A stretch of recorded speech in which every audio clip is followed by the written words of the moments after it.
Для того, чтобы поделиться своим опытом, как раз-таки человек, который, наверное, дальше всех добирался сюда, это Аарон Гринберг, старший региональный советник ЮНИСЕФ по странам Европы и Центральной Азии, и выступление на тему насилия в отношении детей и данные. Почему данные все чаще являются основой для решения проблем? И могут ли большие данные помочь в решении проблем насилия? Очень важная тема. Да, мне кажется, мое веселое вступление и тема, которая будет выступать Аарон, немножко не соответствует. Но я думаю, как серьезные и ответственные люди, мы внимательно посмотрим на проблему и поймем, как ее решать. Спасибо. Thank you. Thanks so much. I guess this will go through the slideshow presentation as I go. But let me start over here on this side of the stage. And I want you to imagine that my hand is the amount of data that we have on violence against children, right? In homes, statistically valid data on violence against children. And here I'm standing and I'm in dinosaur age, yeah? This is the dinosaurs are walking the earth here, right? And over there on the other side of the stage is today, okay? And this is how much information we have on violence against children, right? I mean, it's nothing, right? The dinosaurs die, right? Here come man and woman, humankind. We have World War I, Industrial Revolution, World War II. Wow, the United Nations forms, commitments are made.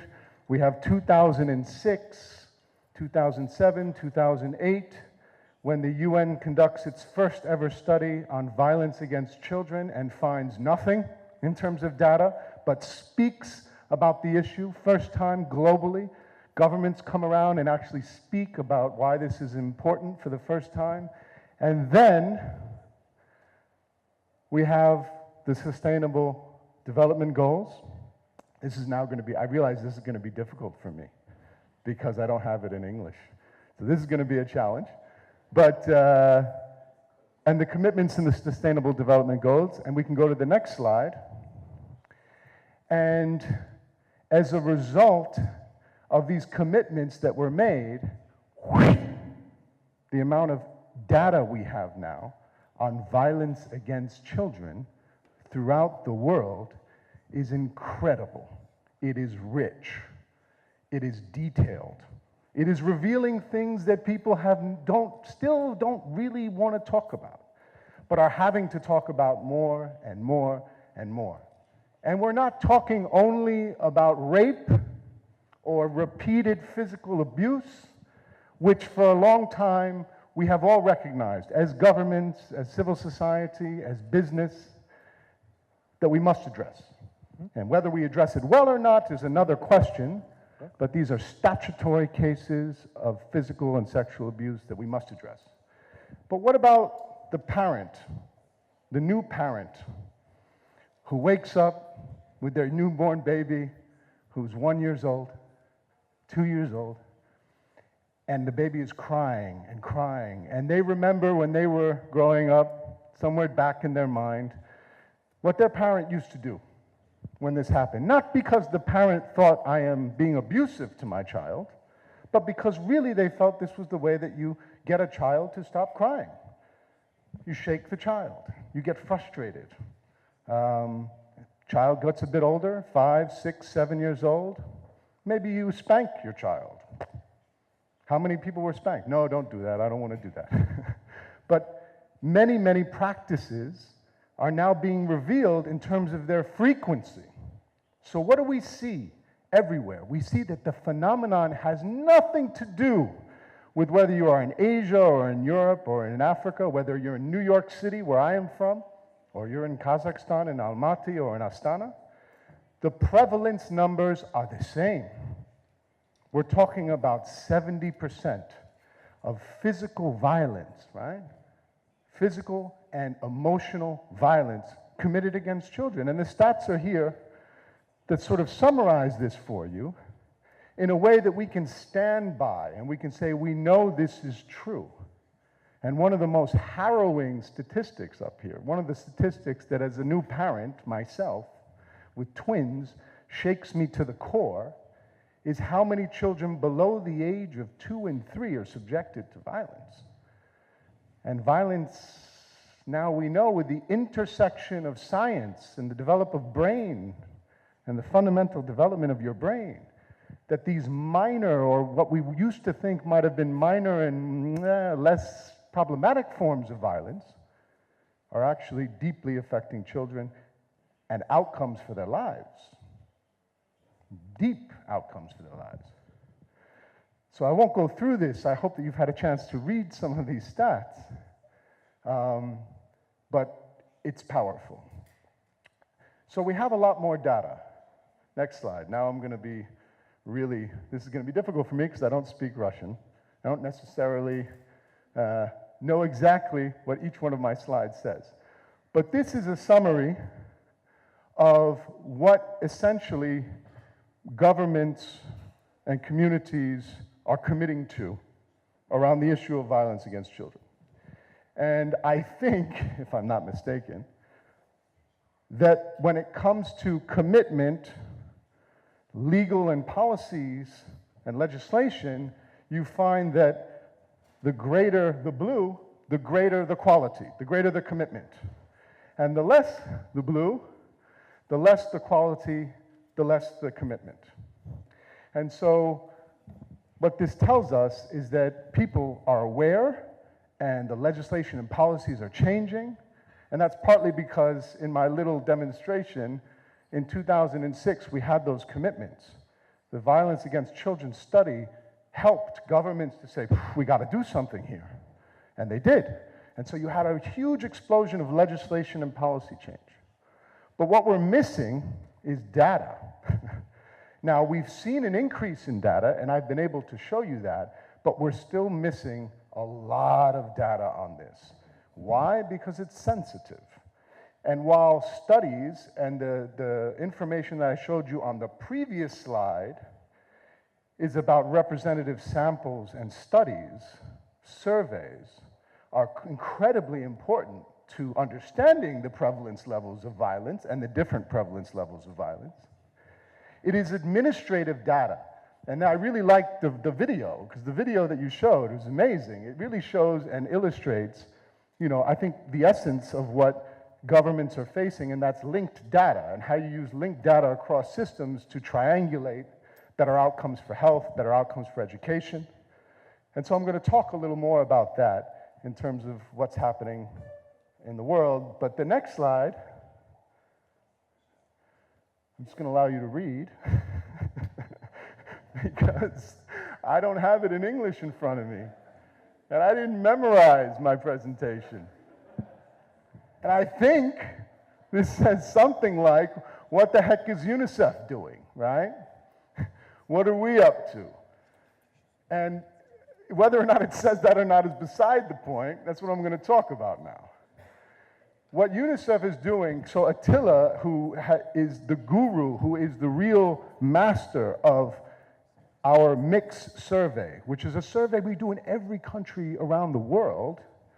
It's a representative household survey, and it zooms in, as my colleague Edward has told me, with binoculars into the communities on all sorts of indicators, has a violent discipline module, which is new. And so you actually have people going into homes and sitting down and trying to determine if in that home there's a child who's been beaten. It's an amazing thing. How do you do that?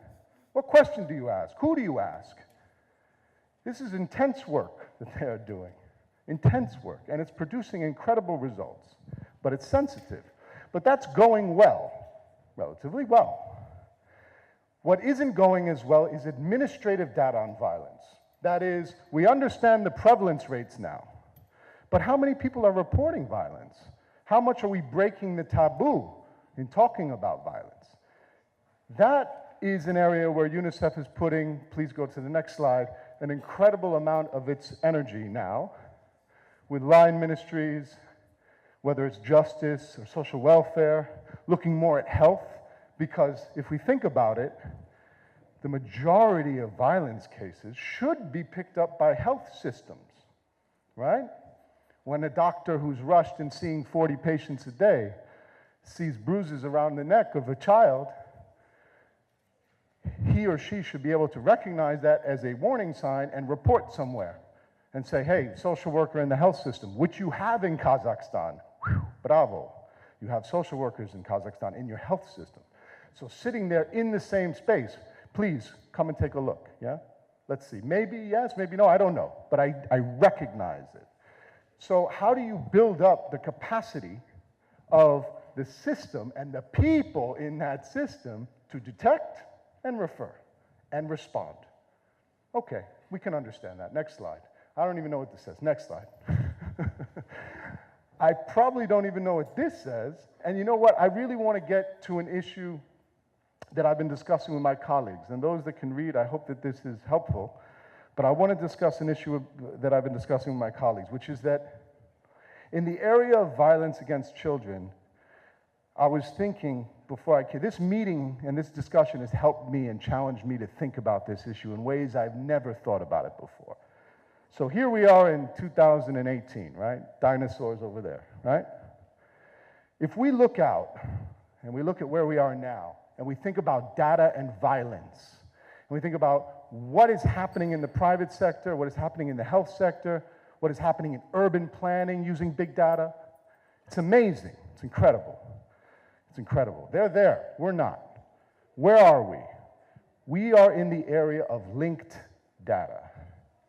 And we had a presentation from Estonia, the Estonian government at this Transmoni meeting, which started talking about all the data they have. They have this thing called e-files in Estonia. It's an incredible thing, where if you are in contact with the justice system, the minute the police are involved, they start a data piece on you. And all the way through the perpetrator, the courts, how long your court hearing is, whether it was delayed, why it was delayed, is all recorded. Statistical data. All the way through to the outcomes of a case and the judgment of the court system. So you can follow that case all the way through. Can somebody tell me what this says? Does this talk about California? Okay, good. So we're on California. Good. All right. Thank you.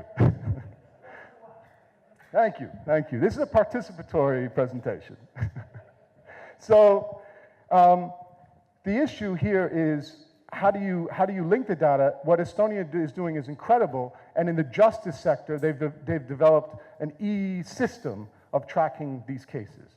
So when they look at violence cases, they can tell you who the perpetrator is, how many perpetrators of violence in a given year, what that perpetrator did or was accused of, the outcome of that case, how long that case took, whether or not there were psychologists or social workers involved, at what stage. It's an incredible system. But then it stops, and then they have another system in the social welfare and child protection side that then tells you everything about whether or not that child received services, what kind of services that family received. It's incredible. And now they're thinking, how do we further link those two systems? Which they can already do because they have unique identifiers in both systems, but they're really looking, how do we further integrate? So we can tell the entire story of a child's experience and a family's experience through the justice and social welfare, health services, education services system in relationship to children in contact with the law. Now in California and in Florida and a little bit in Turkey, they're using linked data in a slightly different way. And here, I want you to go on another journey with me, okay? So imagine you're a social worker, okay? Imagine you're a social worker. Your responsibility is to take referrals of cases of suspected violence against children, for example, or women, suspected, and go and see whether or not indeed services are needed, whether or not perhaps the police should be involved. And imagine your caseload is over 100, which is true around this region. You've got 100 cases being referred to you. You have limited resources to travel to these families' homes. You have limited resources even to call them. So you're under a lot of stress and pressure. Now imagine that for every one of those 100 cases, you were able to see whether or not the health system identified mental health issues in the family at some point, or whether or not anyone in that family or extended family had been sentenced and convicted for a crime and what that crime was. Imagine you could see the poverty level of that household. What is the income of this household? Imagine if you could see whether or not there was alcoholism or substance abuse counseling provided by an organization at some point where the data was uploaded. Imagine you could see all that for those 100 cases. It would help you to prioritize. Where do I go first?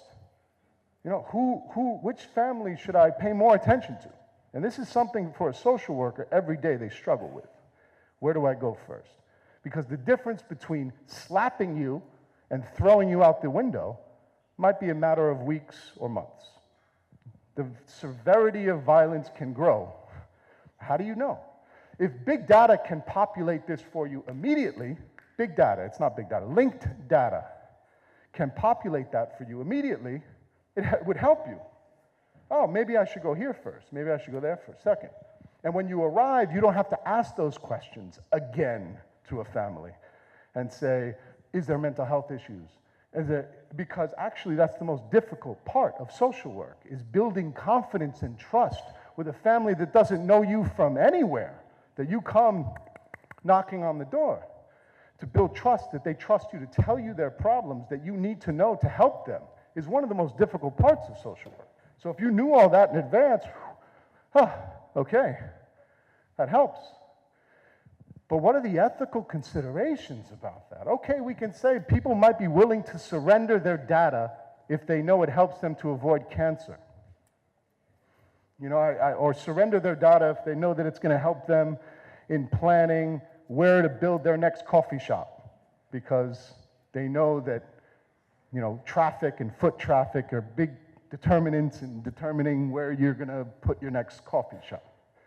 But are you willing to surrender your data to a social worker on issues of sensitivity about whether or not there's mental health issues in your family, whether or not there's alcohol abuse in your family? Is that something we are prepared to relinquish in advance? And would this bias a social worker when they arrive to the household? Would they make assumptions about what they're going to find in that household which might not be true? And what if you are affected by that? What if one night you're in a big argument with your wife or your brother or sister or whatever? You're smashing plates, and it's getting intense. No one's getting hurt yet, but it's getting intense. And the neighbor calls and says, hey, big fight happening next door. Come on. And the police come, and on the way they get all that data, because that's what we're talking about. On the way, they're able to see everything about your house. This is not about them anymore. This is about you and me. It's about all of us. And is that something we're willing to live with? There are huge benefits to linked data, but there are consequences. Next slide. So Turkey is using linked data to determine whether a child who is in contact with the law, who has violated the law, will reoffend. Wow, big. Think about that for a minute. Think about whether or not, how that should be used, whether it's useful or not. So we know that children are more likely to be at risk of becoming in contact with the law if there are other social factors. But it's not a determinant, it's a likelihood. Now, Turkey is not using it to make decisions, but they're using it to see whether or not children who commit first-time offenses and who are sentenced to probation reoffend versus children who commit first-time offenses and are sent to prison or colonies. And they're using big data to see whether or not, big data linked data, whether there are certain factors to see whether or not if a child has a social approach. If you take a social approach to reoffending, to offending, whether the reoffending is higher. And what they find is that what we all know, for those of us who work in this area, that if a child makes a mistake and you give them a second chance, they usually don't reoffend. The reoffending rates are incredibly low. But if you sanction that child, if you put them in prison or rehabilitate them and try and rehabilitate them, the reoffending rates go up dramatically. Next slide. Same thing.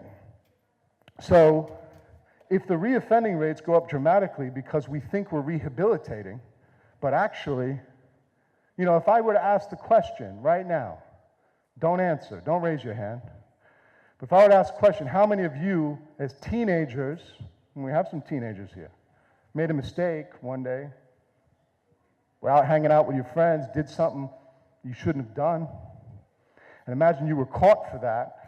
Many of us have never been caught for the small little things we did as teenagers, the mistake we made. But imagine if you were caught, imagine if they came down on you, pang, with a sentence that lasted for the rest of your life. And that's what's happening in many countries, including my own, the United States. That's what happens. So when we talk about probation, diversion, taking first-time offenses where a child does something stupid because his friends tell him, yeah, steal the phone, go steal the phone, he's not looking, and he does it. And then you ruin that kid's life for the rest of their lives. Yeah, we know now that that's not the right thing to do, and instinctively we know. So how do you use data to tell a story about what the right thing to do is? So we're at the very edges of this discussion in terms of violence and justice. We need to be very careful about what comes next.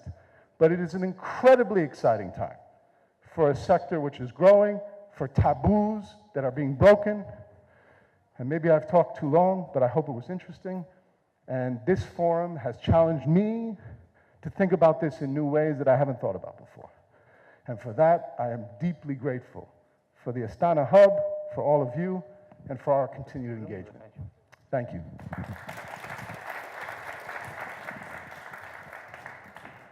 Thank you, Aaron. I think it was a wonderful presentation, isn't it?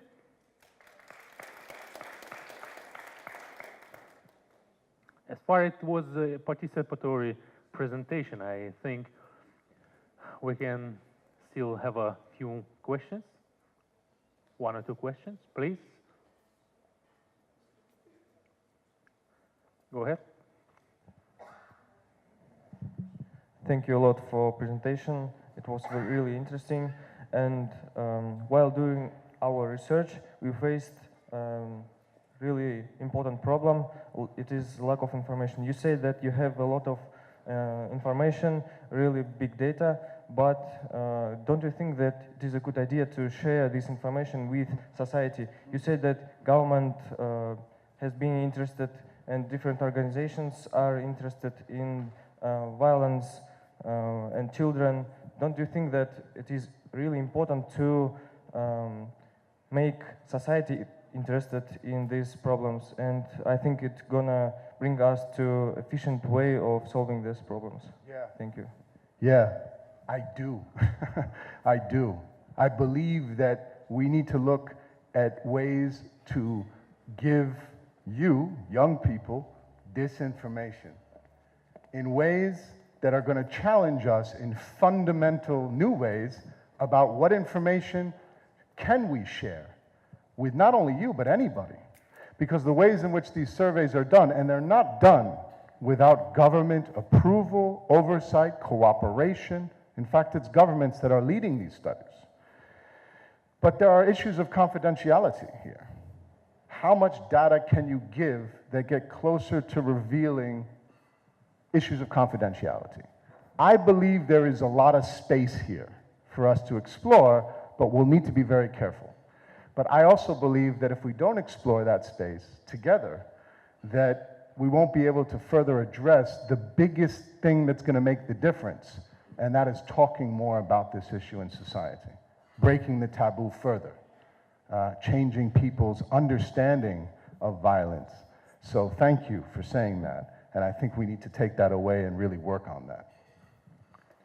Thank you you for very your much. presentation. Please. And you were talking about best practices abroad, and I want to ask what problems we will be having when we will be implementing in Kazakhstan. I mean, because Kazakhstan is not the same. It doesn't have the same structure as those countries, like Estonia. You were talking about USA and so on. Yeah, no, this is a good question. And I wouldn't say these are best practices by any means. These are just emerging practices that we're still trying to understand the consequences in those settings of those practices. But everything that I just said that's happening in California or in Florida or in Turkey is happening because there's an intersection between government, civil society, and others to say, we're going to allow this to happen. And it's, you know, because we're dealing with confidential information, sensitive information, that discussion has to be had here, I would say in Kazakhstan. You know, you need to look at your situation and have that discussion and say, how do we increase the discussion around violence against children, and how do we use data in a responsible way to do that? And, you know, I think there are some red lines, clearly some red lines that you can't go past. But there's a lot of space above that red line that countries need to begin exploring. And I'm really happy that this discussion is one that involves young people, because I think young people are the ones who are going to talk more about this. I hope that that's true. I hope Thank that you that very answers much. the question. Guys, as a side note, like, don't make me sad or cry as the moderator. Please raise your hand and I will show you and he will ask you a question. Please. Okay. Okay, let's think that we have more data. How to understand that is the right data? Yeah, I asked that question to Estonia. I said, so you're linking all of this data, who's quality assuring this data? How do you know that it's entered well?